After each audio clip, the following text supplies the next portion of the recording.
Welcome to Georgia. 1862, a land drowning in its own silence. The kind of silence that sticks to your lungs like wet clay. They said no one crossed the Savannah River alive that summer. Not a woman, not a man, not a ghost. But one night, under a red moon, and a sky thick with thunder, something moved beneath the cypress roots. Crawling, gasping, dragging its breath through mud so black it swallowed the light. When the Union scouts found her at dawn, they thought she was dead until her eyes opened and she whispered, "Freedom tastes like mud." No one wrote her name down that morning, just another body pulled from the swamp, skin, torn clothes gone trembling between life and death. But days later, the same soldiers started hearing her name in the wind that rolled over the marsh. Catherine. Catherine Ferguson. The woman who crawled through the swamp to freedom. No one could explain how she'd done it, the dogs, the night patrols, the endless miles of black water. It made no sense. The mud should have drowned her, the fever should have taken her, the fear alone should have turned her back. Yet somehow she made it across. They said her hands were shredded down to the bone, that she used reeds and branches to pull herself forward when her knees stopped working. They said she crawled until she forgot what walking meant. And when she finally saw the Union campfire flicker on the far bank, she didn't scream or cry. She laughed a broken laugh that sounded like the swamp itself letting go. August 1862, Chatham County, Georgia. Nights smell of gunpowder and moss. You can hear the chain gangs from a mile away, their songs echoing through the fog, blending with the croak of bullfrogs and the crack of distant rifles. The war has split the South, but here in this stretch of wetland between Savannah and the sea, the lines blur. Slave catchers move through the trees like ghosts. The air is thick with mosquitoes and fear. And in the middle of it all stands a small prison camp by the riverwood walls, sinking into mud smoke rising from fires that never go out. That's where Catherine was kept, a field hand turned prisoner after being caught trying to reach the coast. The guards thought no one could survive the swamp. They were wrong. That night, a storm rolled in from the Atlantic. Lightning tore open the sky, and in the chaos, she slipped away. Some say she hid under a wagon until the dogs passed. Others say she smeared herself in mud so they couldn't smell her. Whatever she did, it worked. By morning. She was gone, and the only thing left behind were the prints of her hands dragging through the mud toward the riverbank. They found pieces of her trail. Days later, a strip of cloth snagged on a branch. A broken sandal, a faint path where the grass lay flattened. The men who tracked her stopped halfway through the swamp, not because they lost her trail, but because they heard something. Voices faint, like someone calling their own name again and again. They said the swamp was talking, whispering, "Catherine, Catherine," and they turned back. When the Union scouts found her a week later, she was barely alive, covered in leeches, half blind from fever, but still holding something tight in her fist. A small piece of river clay shaped like a heart. No one knows if she made it herself or if the swamp left it there for her. The story spread through the camps, soldiers, runaways. Even the locals whispered about the mud woman. Some swore they saw her at night standing knee-deep in the river, her skin glistening like wet stone eyes reflecting moonlight. Others said she vanished after the war, walked into the swamp one last time, and never came back. But every time the fog rolls in from the Savannah, people still claim to hear her laugh, that same broken laugh that once defied death. Before we begin, leave a comment where you're watching from, and the exact moment you paused when you first heard her name. What did you feel, pity, fear, or that quiet chill that comes when history feels too close to fiction? Because what you're about to hear is not just a story about survival. It's about the mud, the silence, and the thin line between freedom and disappearance. They called it the Swamp Road, a stretch of black water and trembling earth that swallowed hundreds who tried to cross. Some bodies were found, most were not. The locals believed the swamp chose who lived and who didn't, that it opened itself only for the desperate, the pure, or the damned. Catherine's path was never mapped. Even now, when historians search old Confederate charts, her trail fades before it reaches the main river, almost as if the land itself refused to be remembered.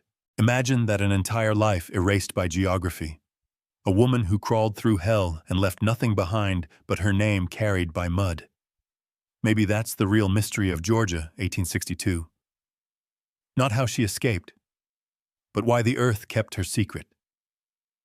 Some say she became part of it, that every gust of wind across the marsh still carries her breath, that every ripple on the river remembers her crawl. The soldiers who buried her body, if they did at all, never wrote the location.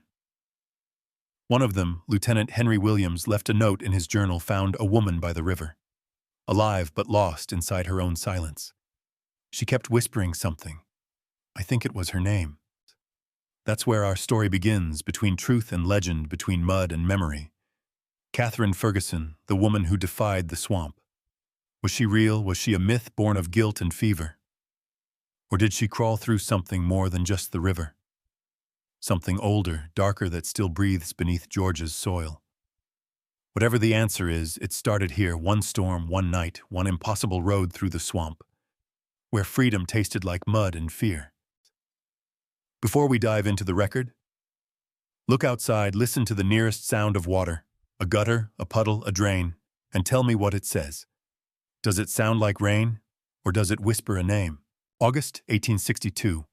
The war had already burned through 16 months of the South. Georgia's soil trembled under the weight of its own contradictions, cotton fields feeding an empire, at war plantations turned into supply depots, and men preaching freedom while binding others in chains. By midsummer, the Confederacy's grip on the coastal frontier was faltering. Union gunboats prowled the Atlantic inlets, smoke from their cannons smudging the horizon. The Savannah River. Once the artery of Southern wealth had become a border between two worlds, one still clinging to ownership, the other whispering rumors of liberation. On that border, hidden by cypress and mist, stood a makeshift prison camp. Locals called it the Low Ground, because even the rain seemed afraid to stop there. It wasn't a formal stockade, just fences of sharpened pine logs and a pit of mud ringed with torches. Inside were field hands caught trying to flee the plantations, men and women who had run out of road, but not hope.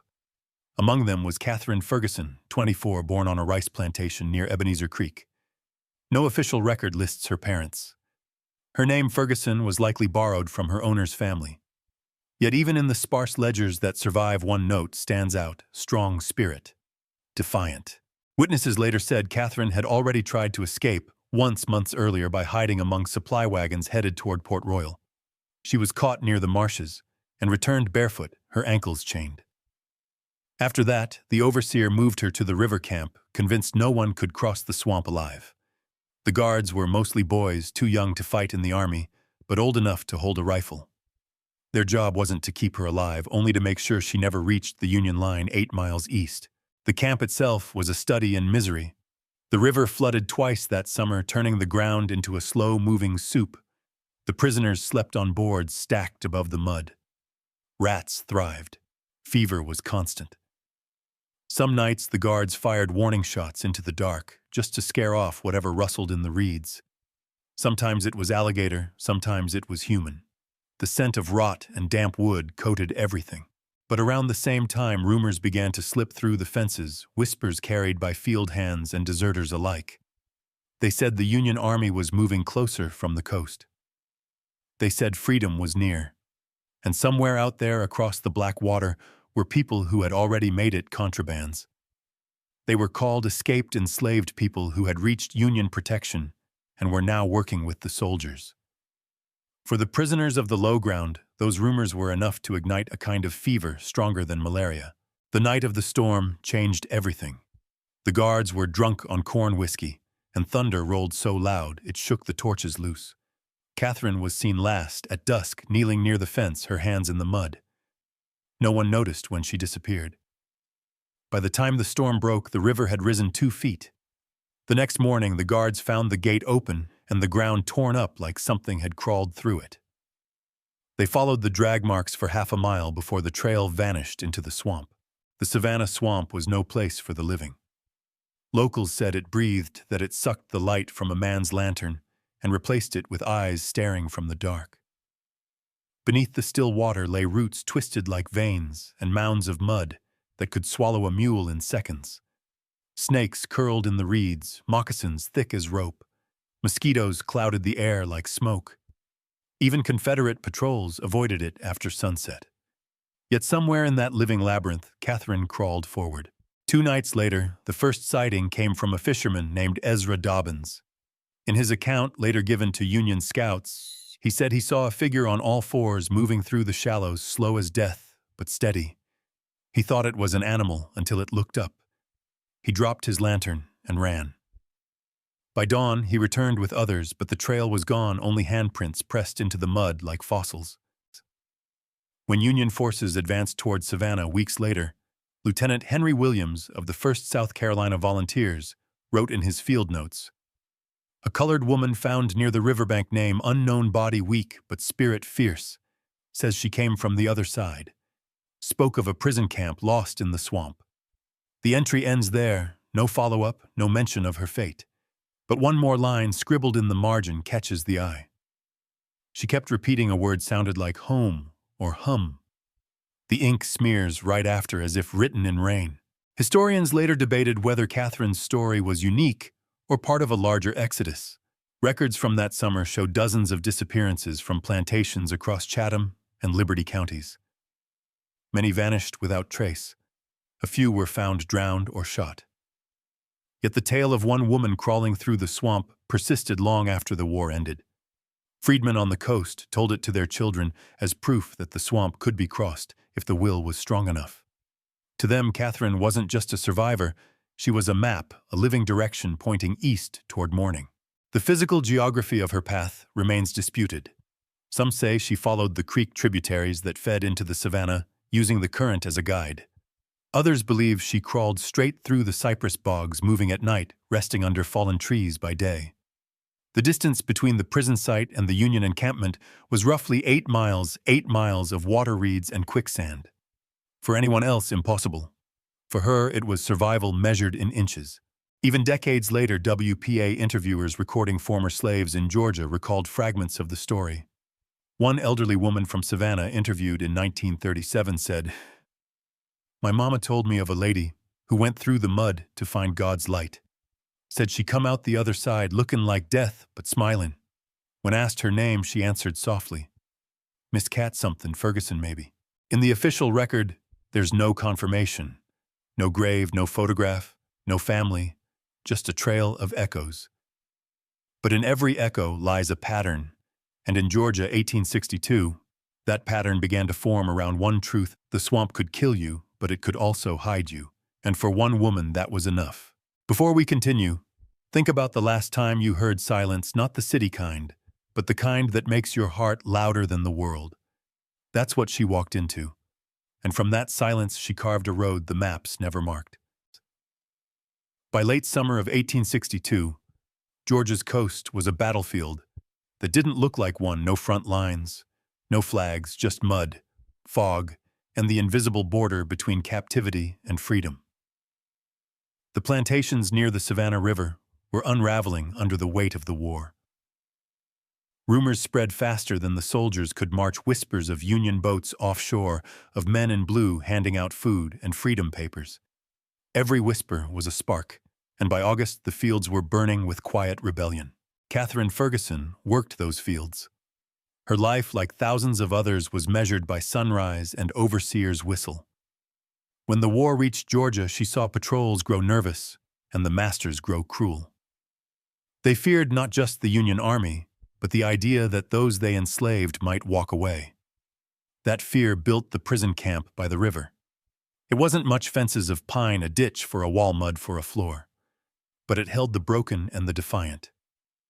Catherine was both. The guards called her the restless one. She'd tried to run before. They chained her ankles, moved her deeper into the swamp, where even light felt like a stranger. No one was supposed to survive that place. The mosquitoes alone could drain a man in his sleep. The air tasted like iron and rot. Rain never dried. But Catherine waited. She watched. The war had taught her one thing: storms could hide everything. The night she vanished, thunder cracked over the river like a cannon. Rain came sideways, drowning sound and sight. The guards drank through it, laughing at ghosts, sure the swamp would eat anyone who left the fence. But before dawn, the mud at the gate was torn open. Not trampled, dragged. Something or someone had pulled herself through it, leaving twin tracks of handprints pressed deep into the wet earth. By morning, the prints were half filled with water, as if the swamp itself wanted to erase them. No one in the camp said her name. They just looked at the trail and said, "She gone." For 3 days, no sign. Then the dogs refused to track. They whined and backed away from the edge of the cypress. Men with rifles stepped in a few yards, but the ground swallowed their boots. The reeds whispered. One man claimed he heard breathing under the mud. Another swore he saw fingers reaching up through the water and fled. The search ended by sunset, but stories travel differently than people. Word drifted downstream, a woman seen crawling on the riverbank, her body black with mud, her eyes fixed on the horizon. Some said she was singing, though no one could hear words. Others said she laughed the kind of laugh that makes the hair rise on your neck. And then she disappeared again, lost between the water and the trees. When Union scouts later pushed inland, they found traces, small things that meant everything. A scrap of cloth tangled in vines, a piece of driftwood carved into the shape of a cross, and the mud thick with marks like someone had clawed their way forward. One soldier wrote that it looked less like footsteps and more like a struggle with the earth itself. Catherine survived that struggle. When they found her, she wasn't standing, she was kneeling, hands sunk in the mud, whispering. They carried her out of the swamp, wrapped in canvas, her face streaked with blood and clay. She didn't speak for 2 days. When she finally opened her mouth, she said only one line, "Freedom tastes like mud." For weeks, she stayed in a Union encampment near the coast. The soldiers who nursed her back to life called her Miss Cat. They said she smiled when she heard drums. Sometimes she would press her palms together and stare at the dirt beneath her fingernails, as if remembering the road she crawled. Beyond those weeks, the record fades. Some said she stayed to work as a washerwoman for the troops. Others claimed she left when the Union advanced, walking north toward Charleston. A few swore she went back to find others still trapped across the river. No one ever proved which was true. But the facts that remain are the kind history rarely writes down: the sound of the swamp at night, the feel of mud on torn skin, the rhythm of breath that refuses to stop. Catherine's story became a kind of map passed quietly from campfire to campfire. It showed that the line between slavery and freedom wasn't a border or a piece of paper, it was a stretch of black water and a heartbeat that wouldn't quit. Years later, people still talked about her. Freed families living near Savannah would tell their children about the woman who crawled through the swamp and lived. When the wind blew through the reeds, they said it was her whisper. When the frogs went silent all at once, they said she was walking again, reminding the living what courage sounds like. No one ever built a grave for her. The swamp was her monument, wide, dark, and endless. Every season it changed color, but the mud stayed the same. People crossing those waters at dusk still say the air grows heavy, that the ground trembles, that somewhere close a woman breathes. Maybe it's the wind. Maybe it's memory. Or maybe the swamp remembers every soul that ever tried to escape it, and Catherine's was the first it let go. The facts of her life are few but undeniable. A woman vanished from a prison by the Savannah River. A woman appeared days later on the other side, half dead and smiling. Between those 2 points lies 8 miles of mud, and in that mud the closest thing this world has to proof of a miracle. Every war creates its ghosts. Some wear uniforms, some carry chains. Catherine Ferguson carried neither, only the weight of her own body through a place meant to bury her, and somehow she made the earth move. The war ended, but the swamp never did. When the guns quieted and the soldiers went home, the land kept its own sound, a low hum that rolled through the trees like a memory refusing to fade. In the years after 1865, people along the Savannah River still spoke of Catherine Ferguson, though few used her full name anymore. To the freed families who built shanties on the old rice fields, she became the mud woman, the one who crawled Miss Cat of the swamp. To others, she was not a person at all, but a sign proof that the river could deliver life as easily as it swallowed it. At night, when the air hung thick with the smell of rain and smoke, old men told children to listen for her breath. They said if you were quiet enough, you could hear a woman's whisper beneath the frog calls, not crying, not moaning, but breathing steady and slow the way a body sounds when it refuses to die. Women washing clothes by the water's edge left bits of bread near the roots of cypress trees, offerings for the spirit who once crawled through the mud to freedom. Children were warned never to mock the swamp because Miss Cat's still watching who got courage and who don't. Folklore has a way of filling the silence that history leaves behind. The details of Catherine's escape blurred with every retelling. Some said she walked through the swamp carrying a baby wrapped in rags. Others claimed the river itself rose up to lift her body to the far bank. One version insisted she never made it across, that what the soldiers found wasn't a woman, but her shadow. And yet through every version, one thing stayed the laughter. That strange, broken laugh heard by the fishermen, the guards, the soldiers, it became her signature in every story. They said, if you heard that laugh echoing over the water, it meant someone else had just found their way to freedom. In the decades that followed, the swamp became a kind of pilgrimage site for the newly freed.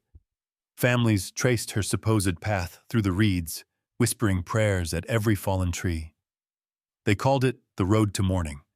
The elders said it wasn't a trail you could see, only a feeling underfoot, a trembling of earth that told you were walking where she once crawled. They believed stepping on that ground brought strength, protection, and clarity. When someone was lost or afraid, they'd say, "Go find Miss Cat's mud. She'll show you the way." Even the soldiers carried her story long after the uniforms turned to dust. Men who had fought in Georgia told it to their sons beside campfires in faraway states how a woman crossed the impossible. The story spread through sermons, folk songs, and work chants. In some versions, she was reborn as a spirit who guided runaways through the swamp at night, her laughter a compass through the dark. In others, she was half human, half earth, her skin the same color as the river clay. They said she could appear in two forms, a woman crawling through the fog, or a white heron gliding low over the water just before dawn. The first generation of children born free grew up with her name in their prayers. When lightning struck, mothers would whisper, "That's Miss Cat walking again." When someone survived an illness that should have killed them, they'd say, "The mud woman pulled them through." And when people died quietly in their sleep, elders sometimes smiled and said, "She came for them gentle." Over time, her legend mixed with older African spiritual beliefs that had survived the Middle Passage, the idea that water is both death and rebirth, that crossing a river means transformation. The swamp became sacred in that sense, not cursed. It was no longer just a place of fear, it was a threshold. Catherine's crawl through the mud became a reenactment of baptism of resurrection. She didn't escape the swamp, she was born out of it. That's why her followers said she never left. But not everyone spoke kindly of her. In nearby towns, white settlers told their own versions, darker, distorted. They claimed she haunted the edges of the river, dragging down anyone who mocked her or trespassed after midnight. Hunters who disappeared were said to have met the mud. Boatmen crossing the river at dusk whispered prayers, tossing coins into the water to keep her from tipping their vessels. Over time, even skeptics avoided the place at night. One farmer's account, written years later, described seeing a woman knee-deep in black water, her eyes glowing faint like lanterns. When he called out, she didn't turn. She just kept crawling slow and deliberate until the fog swallowed her. He left his boat and never returned. Another tale spoke of a lantern that appears in the swamp on stormy nights, flickering low, moving forward, then sinking suddenly as if pulled under. People called it Miss Cat's light. Still among black families of the coastal South, the story remained one of hope. Every January 1st, Freedom's Day, they told her tale in praise houses and small wooden churches recounting the woman who crawled through mud so others could walk upright. Sometimes they left bowls of clean water at the doorway, symbolic gifts to the spirit who had turned filth into salvation. The line between truth and myth blurred until no one could tell where one ended and the other began. Some historians later tried to find her grave. None ever could. But every generation found its own way to see her as a ghost, a saint, a mother of the marsh.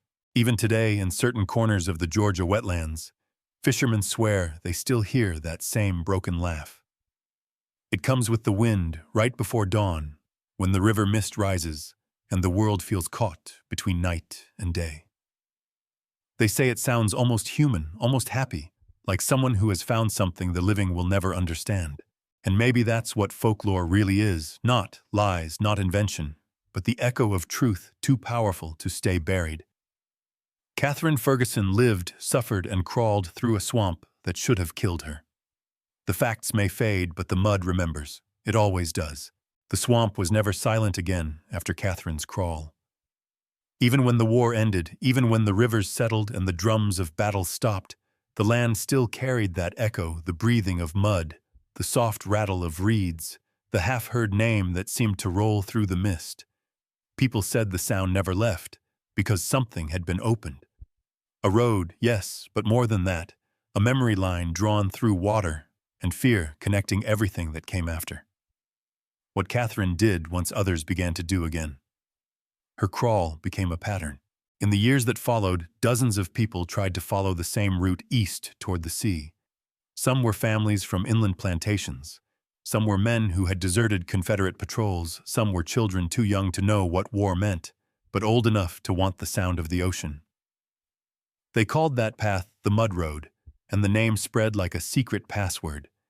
You could whisper it to a stranger at a trading post, a mud road, and they'd nod knowing you were talking about escape. Even the Union soldiers who stayed after the surrender used it as a kind of code. When they said someone had taken the mud road, they meant that person had disappeared into freedom without leaving a trace. Catherine's story traveled the same way, by whisper, by campfire, by memory. It crossed county lines, then states, then generations. Every place it reached, it changed slightly, but never lost its shape. In the Carolinas, people told of a woman who turned into water to hide from hounds. In Louisiana, the same tale was said of a girl who sank into a bayou and rose on the other side carrying a lantern. In Alabama, she became the river mother, guiding the lost with her voice. Each version bore the same bones, the crawl, the mud, the laughter. Each carried the same pulse of defiance. The bridge between those stories wasn't chance. It was migration. After the war, freed families moved north and west, looking for land and work, carrying their songs and legends with them. In those songs, Catherine's crawl became a symbol not just of freedom, but of endurance, of the will to move even when movement seemed impossible. Field workers in the cotton rows sang about her when the sun burned hottest. She crossed that river, she didn't drown mud in her mouth, but her soul still sound. To them, she was the proof that the impossible could be done by human hands. No armies, no generals, just one woman and the earth itself. But the bridge wasn't only emotional, it was physical too. The old swamp road ran through the same corridor that would later become one of the first migration trails for freed people heading toward Savannah and then to the coastal islands. Some locals began calling it Ferguson's Crossing. Old maps from the Reconstruction era mark a narrow wooden bridge there built by freed labor, its timbers dark with humidity and age.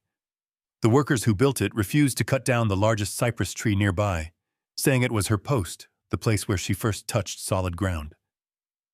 For decades after, travelers nailed ribbons or coins to that trunk for luck before crossing. By the turn of the century, Catherine's name had threaded itself through both history and superstition. School teachers in the black communities along the river taught her as part of local history the unnamed woman who beat the swamp. Meanwhile, white settlers and fishermen treated her story as a warning, calling that part of the marsh haunted ground. Two worlds living beside each other, both telling the same story, but facing different directions, one toward faith, the other toward fear. That duality became the lasting rhythm of the Georgia Lowcountry, belief and dread, sharing the same breath. In 1898, a flood hit the Savannah Basin, the worst in living memory. Water rose high enough to drown whole stretches of farmland. Survivors later said that when the levees broke, they saw something uncanny.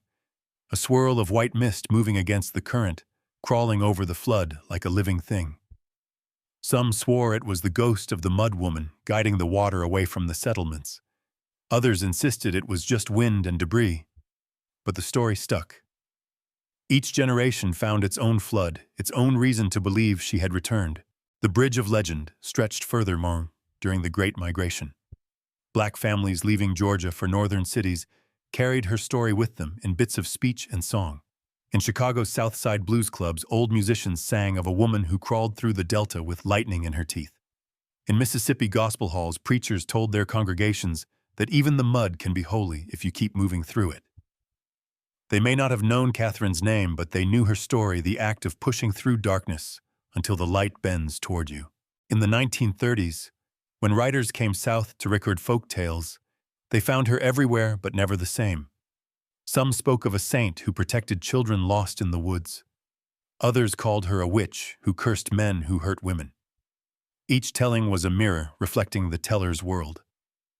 That's what folklore does. It absorbs truth, then spreads it wide enough for everyone to see themselves inside.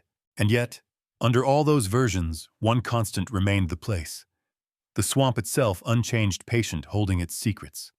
Hunters still refused to camp near Ferguson's Crossing. They said at night the ground there trembled like something breathing beneath it.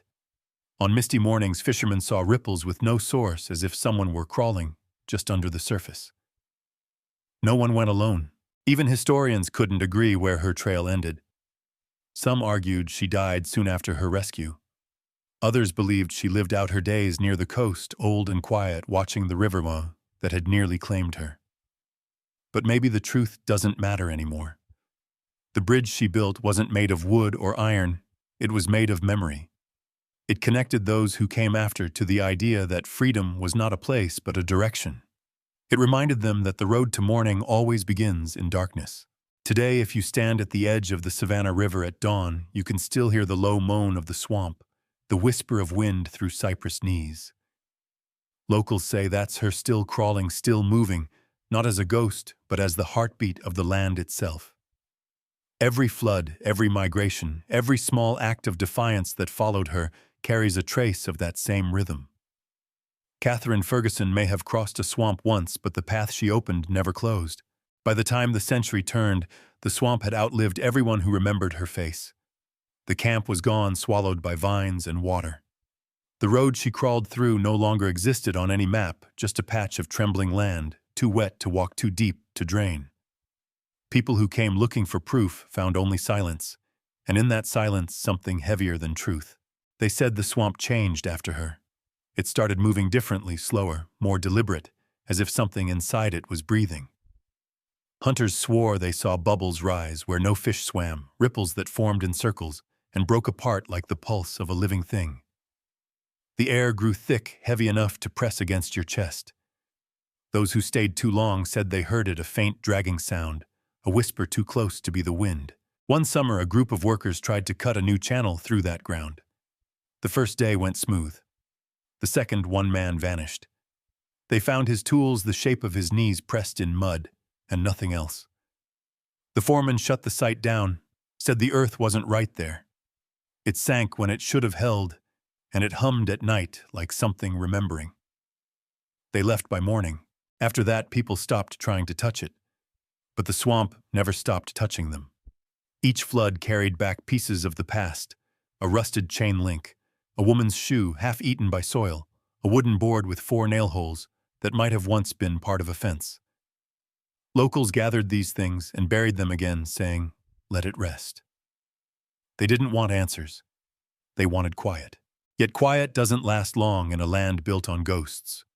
One year during a drought, the water pulled back, revealing something strange, a narrow strip of dry ground leading straight into the heart of the swamp. It wasn't a path anyone recognized, but it looked worn, smoothed by time and weight. People said that was the road she made, the same one her body carved when she crawled.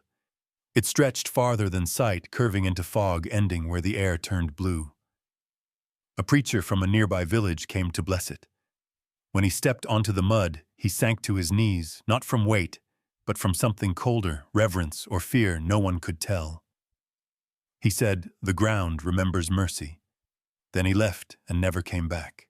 Every few years, someone claimed to have seen her. Never in daylight. Always just before dawn, when the sky is gray and the water looks like glass. They'd describe a shape, not walking, not floating, but moving forward with terrible patience. One fisherman swore she passed beneath his boat without sound, the current bending around her like respect. A woman collecting reeds said she felt a hand brush her ankle soft and warm, followed by laughter that didn't echo. No one went back to check. By then, Catherine Ferguson had become more than a story. She was a warning, a prayer, a mirror. To the freed families who still lived near the river, she was the first ancestor who broke the chain. They called her Mother Mud. They built small altars of stone at the water's edge and left candles that burned blue in the fog. They said, when the light flickered twice, it meant she was near. To the settlers who came later, she was something to fear, the woman who crawled out of death and refused to stop. The last recorded flood of that century carried away nearly every trace of the old prison ground.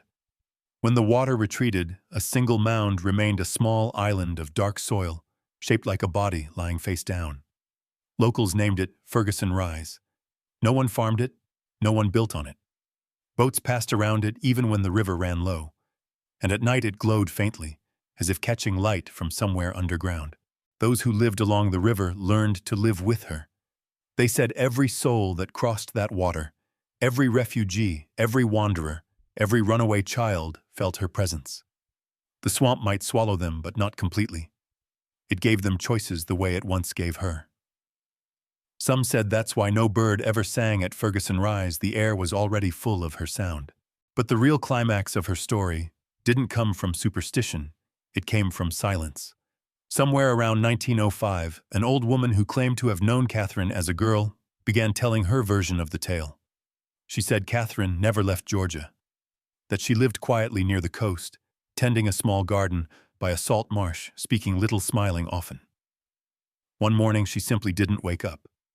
They buried her behind her shack, but the next day the grave was gone, washed clean by the tide. Only her footprints remained leading into the water. The tide rose again that night, and by morning even those were gone. That was how the legend closed itself. Not with death, not with proof, but with return. Catherine went back to the place that made her, to the mud, the silence, the water that remembers names. Maybe she didn't vanish. Maybe she became what she'd always been: motion. A line through darkness toward light. When the moon is high over the Savannah River now, the mist rolls like a living thing. It curls through the cypress roots, touches the reeds, drifts over Ferguson Rise, and stops just for a moment before sliding away. That's where they say she rests, waiting for anyone brave enough to crawl the way she did. Not walking, not running, crawling steady through mud and fear and hope. Because that's how freedom began here. Not with a march, not with a battle cry, with a single body refusing to stop moving. And sometimes when lightning splits the sky over the river, you can almost see it, the flash of a handprint in the mud. The curve of a shoulder rising through mist, the faint ripple of breath under black water. Then it's gone. The storm passes. The night closes again. But the silence that follows isn't empty. It's full, heavy, alive. Because once in that silence, a woman changed the sound of the world. At dawn, the swamp looks harmless. Mist drifts low across the water, soft as breath, and the world seems still, too still. You'd never guess that somewhere beneath this calm lies a road carved by hands and knees, a road that once led a woman through darkness to the edge of light. Catherine Ferguson didn't ask to be remembered, but the land remembered her anyway. Every ripple on the river, every breath of wind through the reeds carries her pulse, slow, patient, unstoppable. Maybe that's what the swamp was trying to tell us all along, that freedom isn't a blaze, it's a crawl. It doesn't roar. It endures. It drags itself forward, through the weight of fear, through hunger and silence, until there's nothing left but the will to keep breathing. Catherine taught the land that courage doesn't always stand tall. Sometimes it crawls through the mud, whispering its own name until the earth learns to echo it back. Years fade. Trees rot, rivers shift, people forget. But the sound she left behind doesn't vanish. It hums in the spaces between thunder and rain, in the hush before the morning breaks. People still say her name without knowing why. Mothers hum it when they wash their children's faces. Workers breathe it into the soil when they bend to plant. Every time the sky turns gray over Georgia, something deep beneath the water exhales, and for a moment the swamp remembers. Maybe that's the lesson hidden in the mud. that freedom was never clean, never easy, never guaranteed. It belonged to those who kept moving when the world told them to stop. Catherine's crawl wasn't escape, it was transformation. She didn't leave the earth behind. She became part of it. Her body wrote the first line of a story, the land still repeats, keep going. And if one day the swamp finally falls silent, if no wind or whisper remains, maybe that won't mean she's gone. Maybe it means she reached the other side. Or maybe she's still here in the silence between the wind and the water, reminding us that the road to morning always begins in the mud. Maybe she didn't disappear. Maybe we did. You've just listened to another case from Classified Chronicles. If you want to know more hidden histories, subscribe and stay until the silence speaks again.